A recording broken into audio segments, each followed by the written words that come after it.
Well, the Cleveland Browns add another pass rushing menace to their defensive front in the 2024 NFL Draft. Find out here today on our Browns 2024 7-round mock draft. Welcome into Rogue Football. I'm your host, Jordan Lugo. Thanks so much for tuning in. If you are a Cleveland fan, please disregard the Orlando Magic hat. Wish you all the best of luck in the playoffs, and I'm going to do my best here to nail this mock draft for you. The NFL Draft is just over a week away. The Browns, they are our second team drafting without a first-round pick. I love how they battled last year. They are a very well-coached team. They did lose their offensive coordinator, fired him after the playoff debacle, right? Alex Van Pelt out, Ken Dorsey in. Dorsey played for the Browns during his playing days, a quarterback. I think that he can definitely play the hits for this football team on the offensive side of the ball. You're going to have kind of a mind meld of Kevin Stefanski, who's an offensive coach as well as head coach, and then Ken Dorsey coming in from Buffalo to try to right the ship and get this offense moving in the right direction. I love how they have built their wide receiver core through these low-risk trades, right? I think that they have gotten steals from all the teams involved, you know, the Jets, Cowboys a few years back with Amari Cooper, and then now most recently Jerry Jeudy from the Denver Broncos. They have a very good offensive line, good running backs. I mean, one of the best runners in the league, bar none. Very good tight end. The defense is absolutely loaded. I've been such a big fan of almost every move made by this regime. You know, Andrew Berry as GM done a great overall job. The one big asterisk, it's the plan at quarterback. You know, aside from all the off-field stuff, aside from the ridiculous amount of guarantees, which it is hard for me to not talk about when talking about Deshaun Watson, but I'm going to just talk about football here. He just hasn't been that good since arriving in Cleveland. Like, will this be the year that Deshaun Watson puts it all together? Will this be the year that he looks more like the former MVP caliber quarterback that we saw in Houston pre all the off-field drama, pre-trade? If he can be that guy, this roster, this Browns team is as dangerous as any other. And it's going to come down to that this season. Because if not, I think they're going to struggle to win a playoff game yet again, right? You have to have very good quarterback play to win games in the playoffs, especially in the AFC. That's just the way it is these days. Can Deshaun Watson provide that? I don't know. They also brought in Jameis Winston as the backup plan this year. Very interesting there. But this team does have some draft picks to try to supplement the current roster.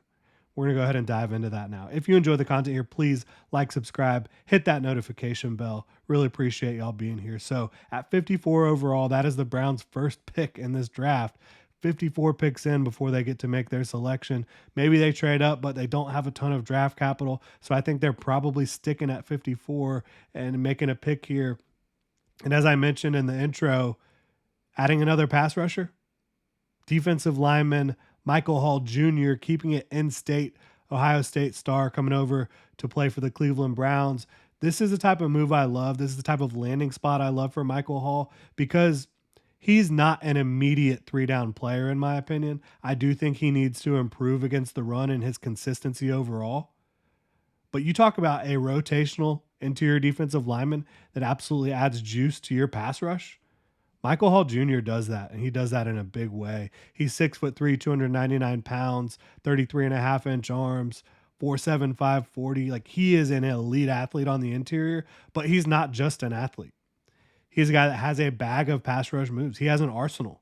He knows how to get to the quarterback. He knows how to create pressure. He knows how to knife inside against the run as well. He can defeat you in a lot of different ways with his hands, has an interior spin move as well. I just think this is the type of player, when you're dropping him into an already loaded defensive front, which is where I would love to see him land, a team like Cleveland, he's going to help in year one. He's going to help you make it difficult for opposing offenses to convert on third down, to convert in big money situations. Michael Hall Jr. is that type of player, so I love him for the Cleveland Browns at 54 overall.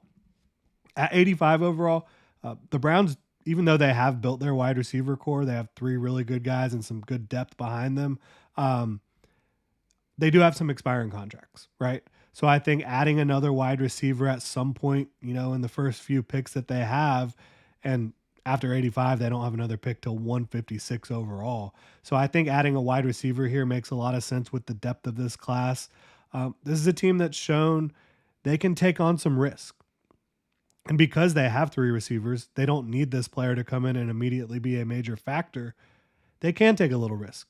But I say they go with a moderate risk, high reward type of player, wide receiver Jermaine Burton, who, in my opinion, has day two tape, has round two tape. Like, he's got good size. He's a very good athlete. He's got playmaking ability. He does not drop the football. He can go up and get some contested catches for you. Adds a little bit of an element that the Browns might not necessarily have. And I think he could definitely develop into a starting caliber wide receiver in the NFL. Now, the risk is, you've heard that he's a little bit of a head case. You've seen issues with him off the field. If you're not aware of them, I'm not going to dive too deep into it, but you can easily look it up. Jermaine Burton, a little bit of a risk with the personality there, with his maturity potentially.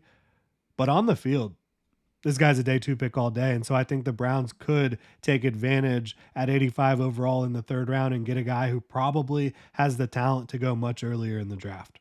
At 156 overall, I would like to continue to fortify the offensive line a little bit. And I think a guy here from Texas, offensive tackle Christian Jones, makes a lot of sense in that regard. He's a pretty good straight line athlete overall, has great length, started a ton of games for Texas at right tackle. I think that he could come in, and you have some aging guys at tackle. You did bring in DeJuan Jones, but could Christian Jones be a swing tackle for you of the future? I think so. I think that makes a lot of sense for them. And then at 206 overall, tight end Tip Ryman out of Illinois, a guy that tested unbelievably. One of the best tight end testers of all time, bar none, when it comes to the athletic testing and measurables and all that good stuff.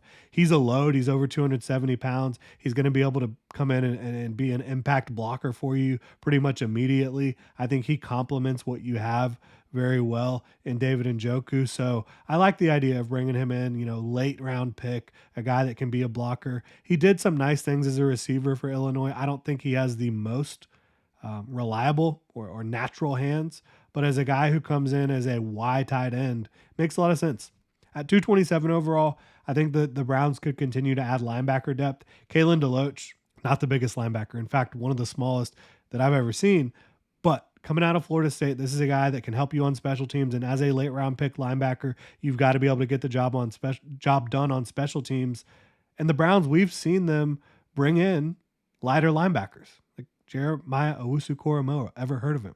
Kalen DeLoach is not JOK, but I think he's a player that plays above his weight class. I think he can play the run. I think he can absolutely fly out there on the football field.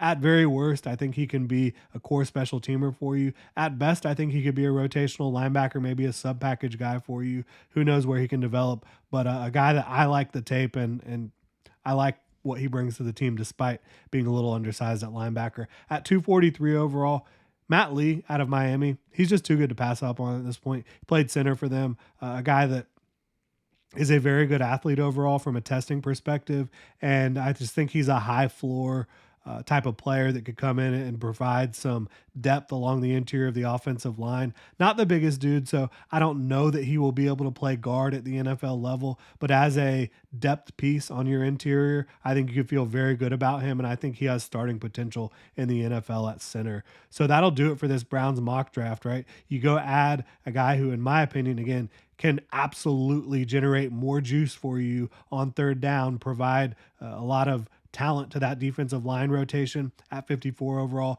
and Michael Hall Jr. 85 overall, you bring in Jermaine Burton. A little bit of risk there, but a lot of potential reward for a player who has all the talent in the world to be a starter in the NFL. Again, at 156, Christian Jones, the offensive tackle out of Texas. 206, Tip Ryman out of Illinois, a guy that I think can come in and be a starting Y tight end for a long time in the NFL. Kalen DeLoach, some linebacker depth, special teams value. And again, 243, Matt Lee out of Miami, the interior offensive lineman, probably a center, but I would not put it past him to be able to play guard either at the NFL level. Really appreciate y'all tuning in. Let me know if you're a Cleveland Browns fan, what you think about this mock draft in the comment section below. And if you enjoy the content, please like, subscribe, hit that notification bell. Y'all have a good one.